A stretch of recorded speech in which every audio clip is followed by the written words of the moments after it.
واغفر لنا بلغ العلا بكماله كشف الدجى بجماله حسنت جميع خصاله صلوا عليه وآله سبحانك لا علم لنا إلا ما علمتنا إنك أنت العليم الحكيم رب اشرح لي صدري ويسر لي أمري واحلل عقدة من لساني يفقهوا قولي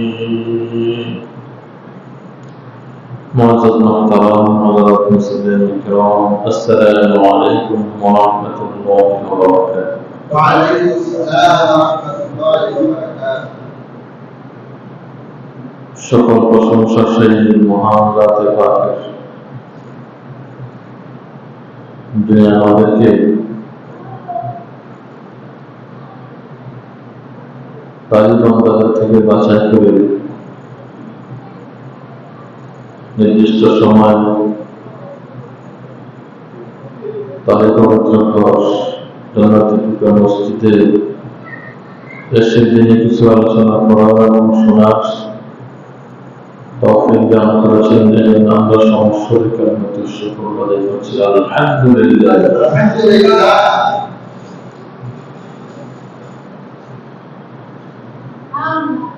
দরুদ সালাম করছি সাইয়্যিদুল মুরসালিন রাহমাতুল লিল আলামিন খাতামুন নবিয়্যিন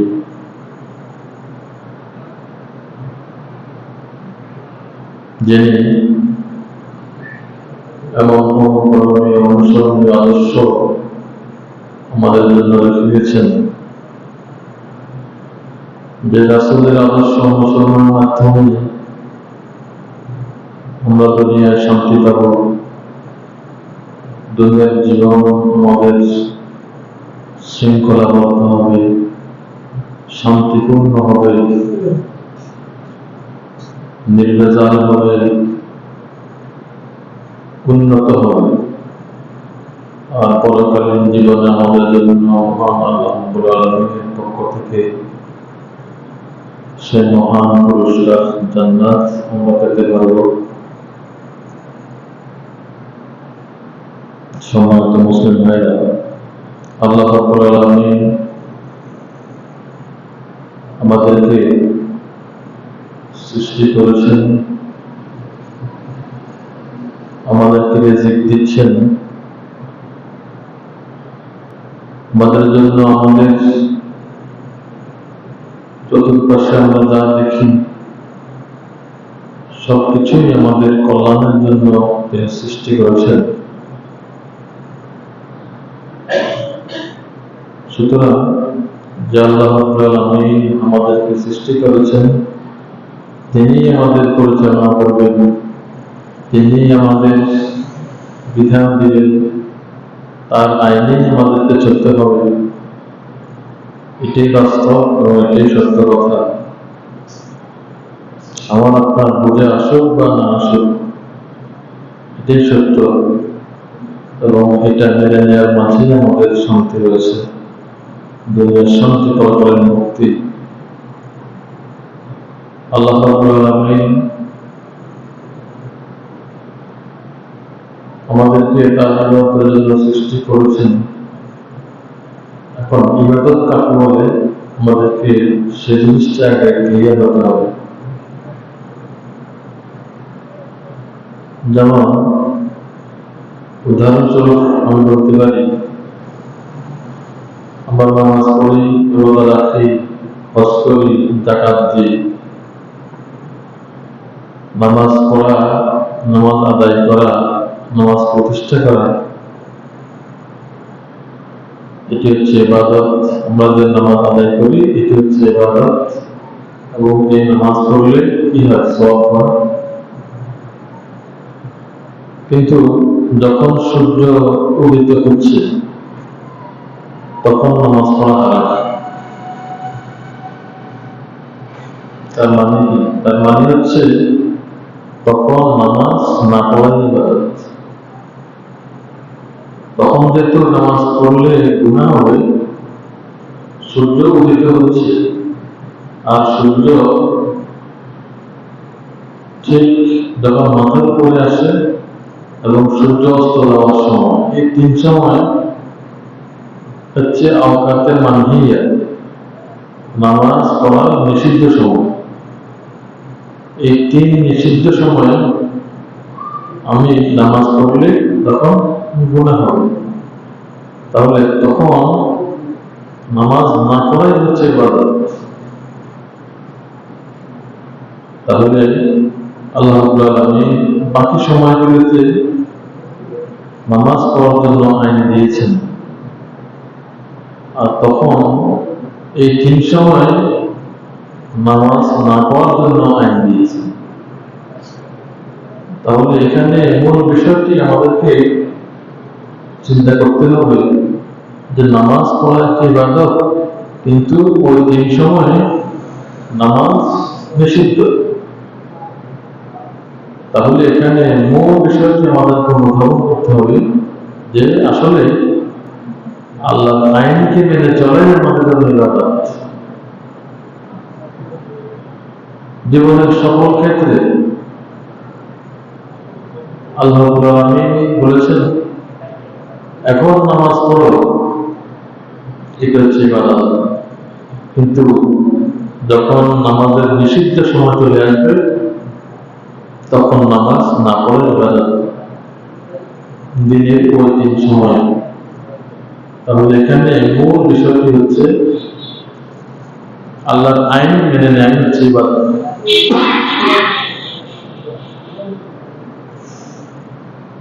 সম্মানিত হাজিরিন,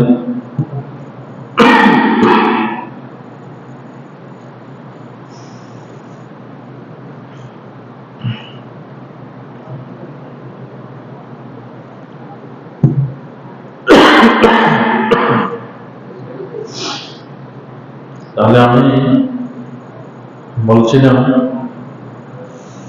যে আমাদেরকে সৃষ্টি করেছেন আল্লাহ রাব্বুল আলামিন। তাহলে আমাদের পরিচালক তিনি। জলস্থলে আল্লাহ রাব্বুল আলামিনের যত সৃষ্টি কাজে রয়েছে, সবাই আল্লাহ রাব্বুল আলামিনের আইন মেনে চলছে। একমাত্র কিছু মানুষ ছাড়াই, যারা নাস্তিক, যারা আল্লাহর আইনকে অস্বীকার করছে, তারা ছাড়া সারা বিশ্বের 700 কোটি মানুষের মধ্যে 200 কোটি হচ্ছে মুসলিম।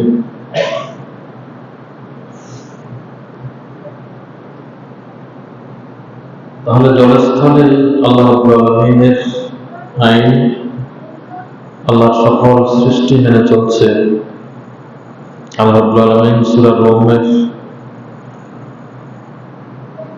26 নম্বর আয়াতে বলছেন, লাহু মা ফিস সামাওয়াতি ওয়াল আরদি কুল্লুন লাহু কানিতুন।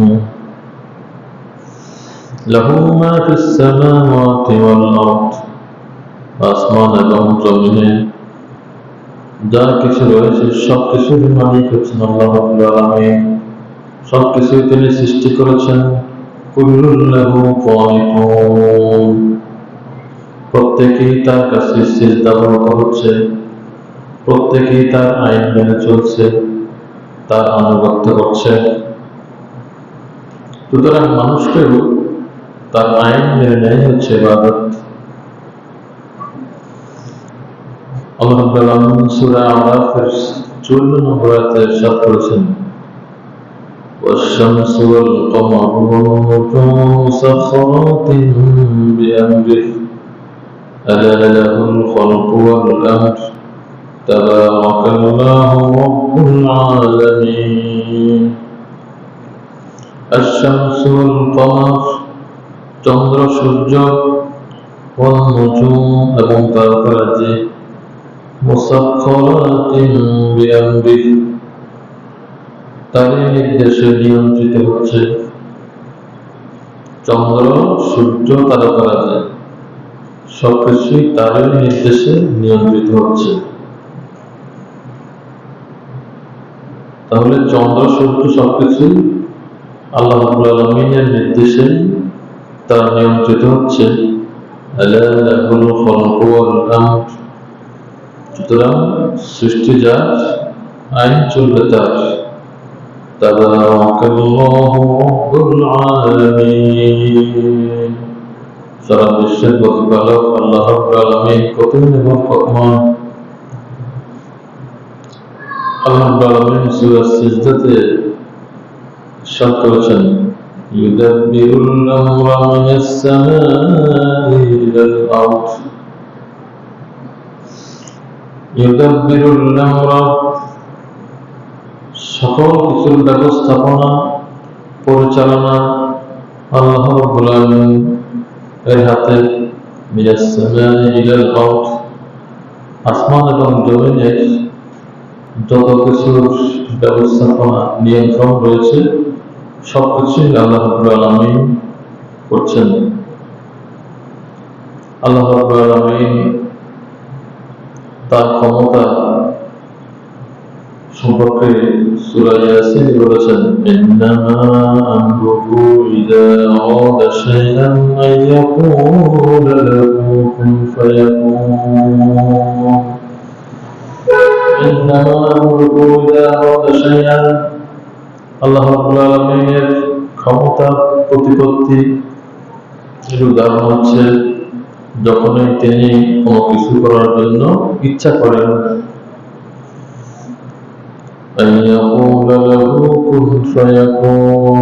তখন কি করেন তিনি? কোন বলেন, সবকিছু হয়ে যায়। তাহলে আল্লাহ রাব্বুল আলামিন কোন বলার সাথে সাথে সবকিছুই তিনি যেভাবে ইচ্ছা করেন সেভাবেই হয়ে যায়। আল্লাহ রাব্বুল আলামিনের ক্ষমতা অনেক। ইন্নাল্লাহা আলা কুল্লি শাইইন কাদির, আল্লাহ রাব্বুল আলামিন সকল বিষয়ের উপরে সর্বশক্তিমান, সবকিছুর উপরেই সর্বশক্তিমান। সারা বিশ্ব জগতের সার্বভৌমত্ব, সভরেন্টি একমাত্র আল্লাহ রাব্বুল আলামিনের জন্য। আল্লাহ রাব্বুল আলামিন সূরা বাকারার মধ্যে বলছেন, ألم تعلم أن الله له ملك السماوات والأرض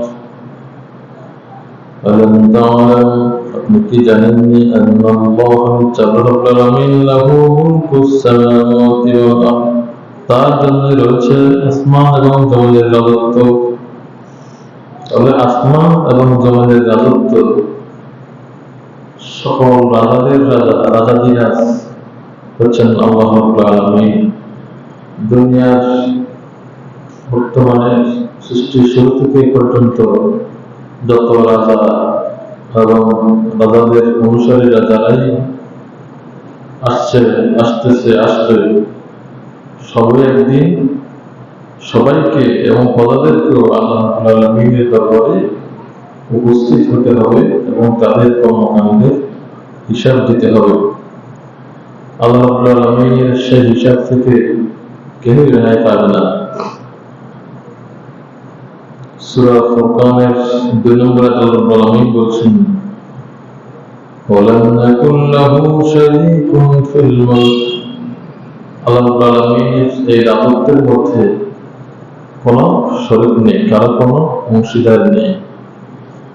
আল্লাহ রাব্বুল আলামিন যা সৃষ্টি করেছেন তার এই সৃষ্টিরাজির মাঝে তিনি ছাড়া অন্য কেউ কিছুই সৃষ্টি করে নাই, একমাত্র তিনি সৃষ্টিকর্তা, তিনি সৃষ্টি করেছেন। সুতরাং যার যিনি সৃষ্টিকর্তা, আইন তারই চলবে।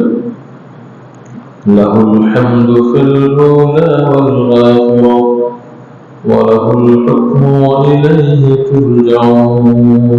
সূরা কসসের মধ্যে আয়াত নম্বর 70 আল্লাহ রাব্বুল আলামিন বলছেন, লাহুল হামদু, সকল প্রশংসা একমাত্র তারই জন্য, ফিল উলা ওয়াল আখিরা, দুনিয়া এবং আখিরাত, শুরু এবং শেষ, এই সকল প্রশংসা আল্লাহ রাব্বুল আলামিনের জন্য।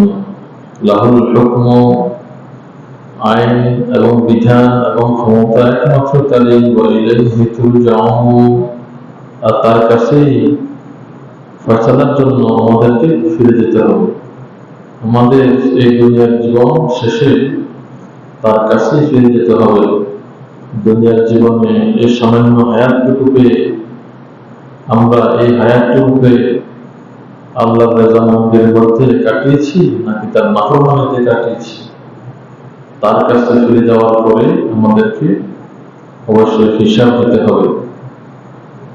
আল্লাহ রাব্বুল আলামিন সূরা আনআমের 59 নম্বর আয়াতে বলেছেন, ইনিল হুকমু ইল্লা লিল্লাহ,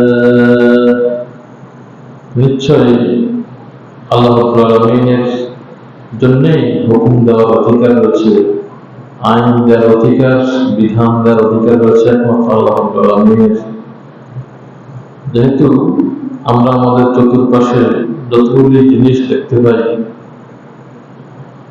মাইক, লাইট, ফ্যান, যত কিছু রয়েছে, যিনি প্রথম এই জিনিসটি সৃষ্টি করেছেন, তার এই সৃষ্টিকৃত জিনিস কিভাবে চলতে হবে, কিভাবে চালাতে হবে, কিভাবে চালালে আমরা এর বেনিফিট পাবো, তিনি একটা ইনস্ট্রাকশন দিয়েছেন, একটা ফর্মুলা দিয়েছেন, একটা গাইডবুক, একটা ক্যাটালগ তিনি দিয়েছেন। সেই যিনি সৃষ্টি করেছেন তার ক্যাটালগের বাইরে গিয়ে যদি আমি চালাতে চাই আমার মন গড়া মতবাদ দিয়ে, তাহলে সেটা বিপর্যয়ের সম্মুখীন হবে, আমাদের কাঙ্ক্ষিত সেই রেজাল্ট আমরা পাবো না। সুতরাং আল্লাহ রাব্বুল আলামিন যিনি মানুষকে সৃষ্টি করেছেন, তিনি মানুষের এই দুনিয়ার জীবন পরিচালনার জন্য একটা গাইডবুক দিয়েছেন। এই দুনিয়াতে তার ব্যক্তিগত জীবন কিভাবে চলবে, তার সামাজিক জীবন কিভাবে চলবে, তার রাষ্ট্রীয় জীবন কিভাবে চালাতে হবে, আন্তর্জাতিক সম্পর্ক বহির্বিশ্বের সাথে তার কেমন হবে, সবকিছুই আল্লাহ রাব্বুল আলামিন কালামে পাকে বিস্তারিতভাবে ইরশাদ করেছেন, বিস্তারিতভাবে তিনি বর্ণনা করেছেন। আমাদেরকে সেই বিষয়গুলি স্টাডি করে অধ্যয়নের মাধ্যমে সেগুলি শিখে নিয়ে সেগুলিকে যদি আমরা আমাদের বাস্তব জীবনের প্রতিটি ক্ষেত্রে আমরা কাজে লাগাতে পারি, তাহলেই আমরা দুনিয়ায় শান্তি পাব, দুনিয়ার জীবন আমাদের শান্তির জীবন হবে, পরকালেও আমরা মুক্তি পাব। আল্লাহ রাব্বুল আলামিন সূরা কাহফের 26 নম্বর আয়াতে বলছেন, মা লাহুম মিন দুনিহি ওয়ালিয়্যুন ওয়া লা ইউশরিকু ফি হুকমিহি আহাদা, মা লাহুম, তাদের জন্য নেই, মিন দুনিহি ওয়ালি, তিনি ছাড়া অন্য কোনো বন্ধু, ওয়া লা ইউশরিকু ফি হুকমিহি আহাদা, এবং তার হুকুমের মাঝে, তার আইনের মাঝে, তার রাজত্বের মাঝে কাউকে শরীক করা যাবে না, কেউ শরীক নেই। সুতরাং রাজত্ব একমাত্র আল্লাহ রাব্বুল আলামিনের চলবে।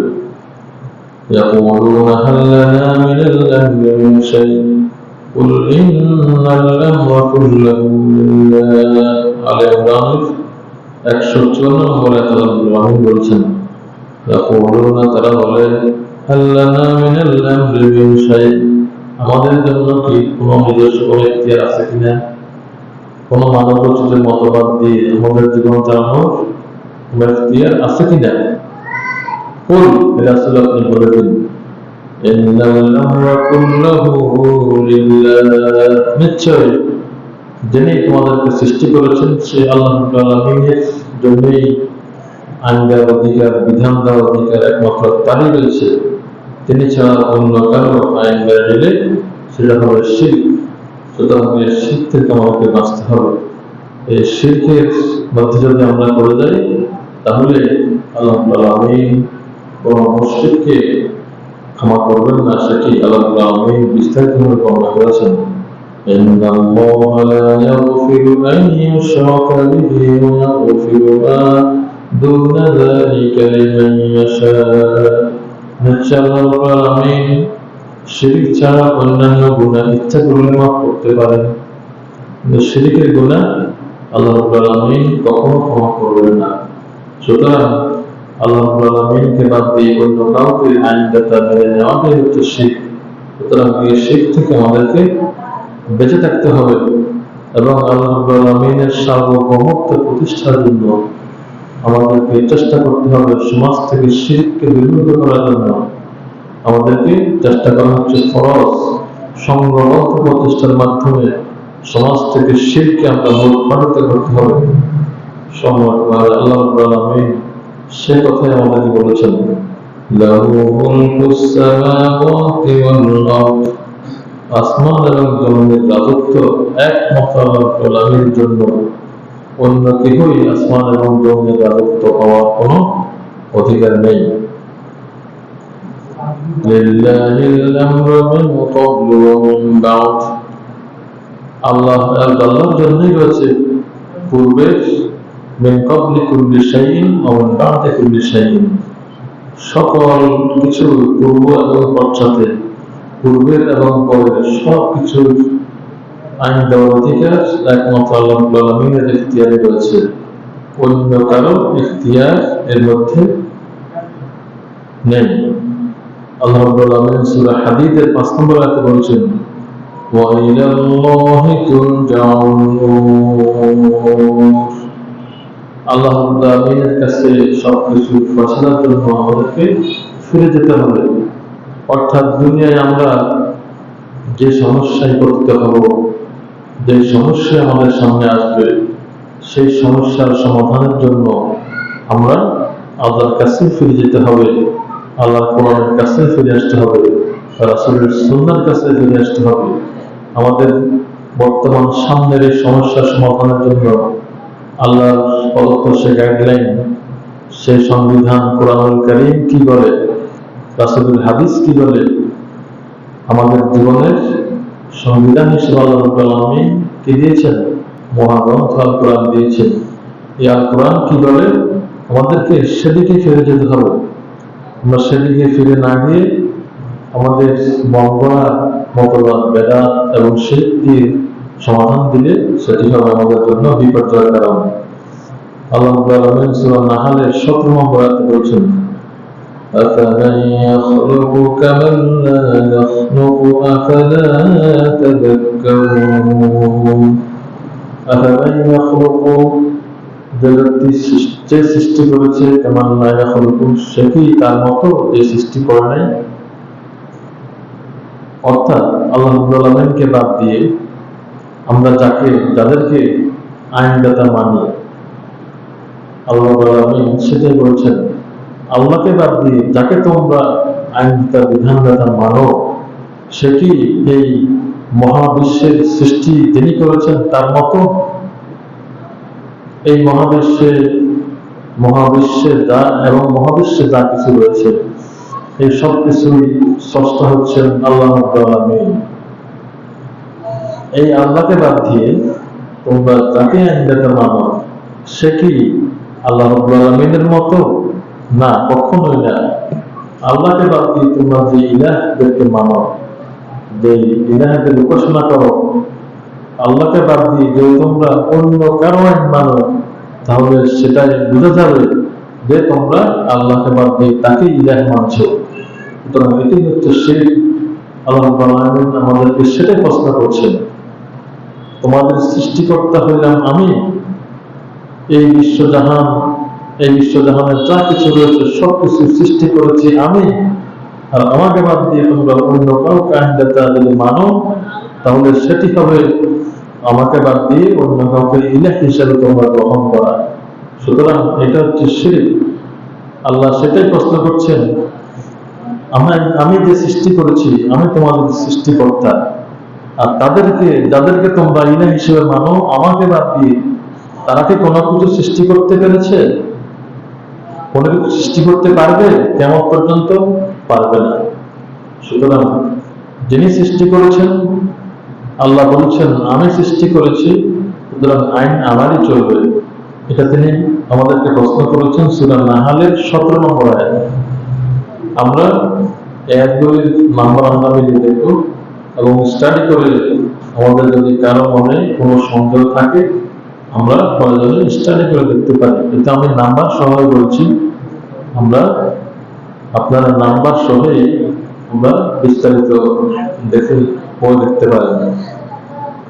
সম্মানিত মুসলিম ভাইরা, আল্লাহ রাব্বুল আলামিন আমাদেরকে সৃষ্টি করেছেন এবং তিনি আমাদেরকে যেভাবে গাইডলাইন দিয়েছেন, আমাদের জীবনের সংবিধান হিসাবে মহাগ্রন্থ আল কোরআনকে তিনি আমাদেরকে দিয়েছেন। সে আল কোরআনে আমাদের পরিবার কিভাবে চলবে, আমাদের সমাজ কিভাবে চলবে, সেটি তিনি বিস্তারিত উপস্থাপন করেছেন। এরই মধ্যে আল কোরআনের ব্যাখ্যা হিসেবে তিনি আমাদেরকে হাদিস দিয়েছেন। যেমন আমি উদাহরণস্বরূপ বলতে পারি যে আল্লাহ রাব্বুল আলামিন কালামে পাকে ইরশাদ করেছেন যে তোমরা আকিমুস সালাত, তোমরা নামাজ কায়েম করো।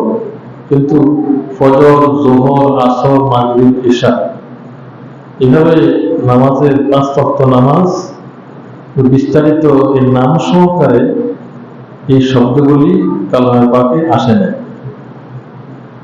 এটা এসেছে হাদিস। সুতরাং যারা নিজেদেরকে আহলে কোরআন দাবি করছে তারা হাদিস ছাড়া কখনো এক কদমও চলতে পারবে না। আহলে কোরআন বলতে কিছু নেই।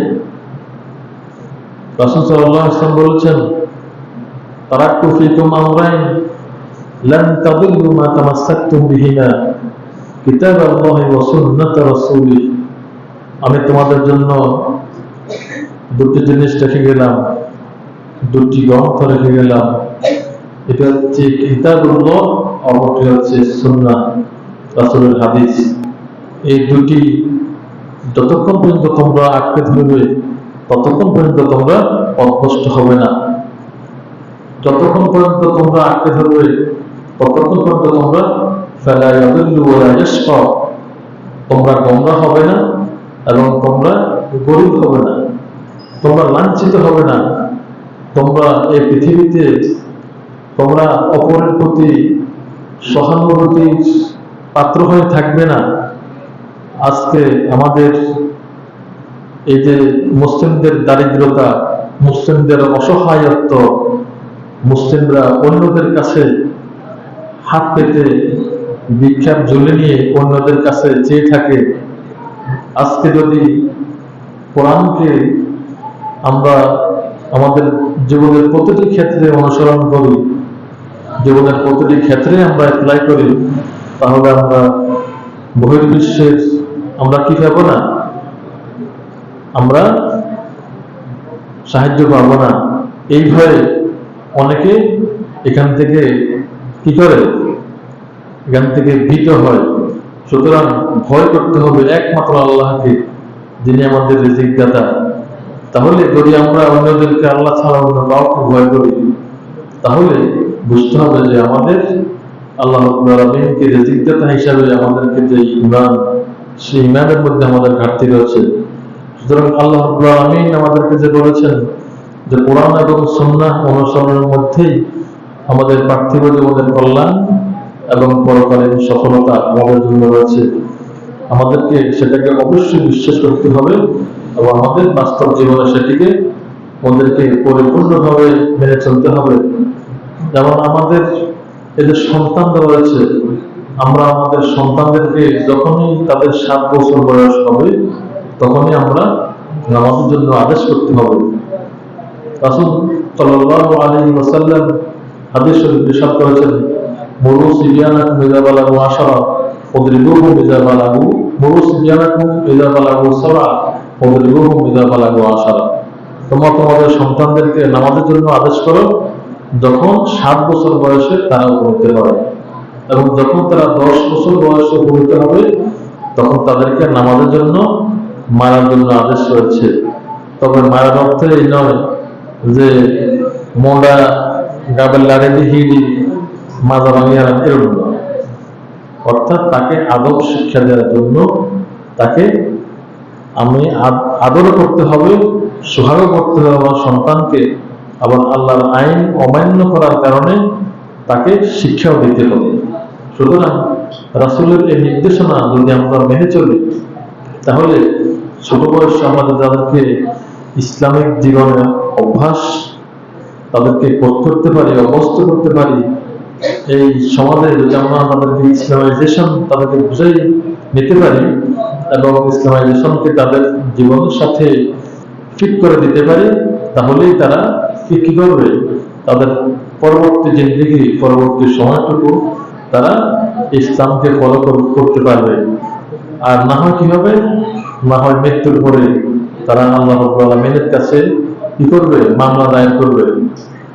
তারা কি করবে, রব্বানা আরিনাল্লাযীনা আযাল্লানা মিনাল জিন্নি ওয়াল ইনস নাজআলহুমা তাহতা আকদামিনা লিয়াকুনা মিনাল আসফালিন।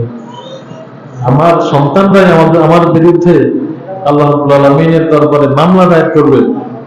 হে আমাদের রব, আমাদের পিতামাতা আমাদেরকে পথভ্রষ্ট করেছে, আমাদেরকে যেভাবে ইসলামী শিক্ষায় শিক্ষিত করার কথা ছিল সেভাবে করে নাই, আমাদেরকে নামাজ শিক্ষা দেয়নি। সুতরাং আজকে নাজআলহুমা তাহতা আকদামিনা, তাদের ঘায়ের উপর পা দিয়ে আমরা, আমাদেরকে জাহান্নামে যদি পাঠাতে হয় তাহলে আমরা তাদের ঘায়ের উপর পা দিয়েই আমরা জাহান্নামে যাব। নাউযুবিল্লাহি মিন যালিক। সম্মানিত মুসলিম ভাইরা, তাহলে আমাদের জাহান্নামে যাওয়ার জন্য আমাদের সন্তানরাই দায়ী হতে পারে যদি আমরা তাদেরকে ইসলামী শিক্ষায় শিক্ষিত করতে না পারি, নামাজ শিক্ষা দিতে না পারি। আল্লাহ রাব্বুল আলামিন যে স্রষ্টা, আমাদের সৃষ্টিকর্তা, আমাদের আইনদাতা, আমাদের বিধানদাতা বিষয়ে যদি আমরা যদি তাদেরকে শিক্ষা দিতে না পারি, তাহলে তাদের কারণেই আমাদেরকে হয়তো জাহান্নামে যাওয়া লাগতে পারে। আল্লাহ রাব্বুল আলামিন এই আয়াতে এটাই তিনি স্পষ্ট করেছেন। আল্লাহ রাব্বুল আলামিন যতটুকু আলোচনা হয়েছে আমাদের সবাইকে আমল করার তৌফিক দান করুন। আসসালামু আলাইকুম ওয়া রাহমাতুল্লাহ।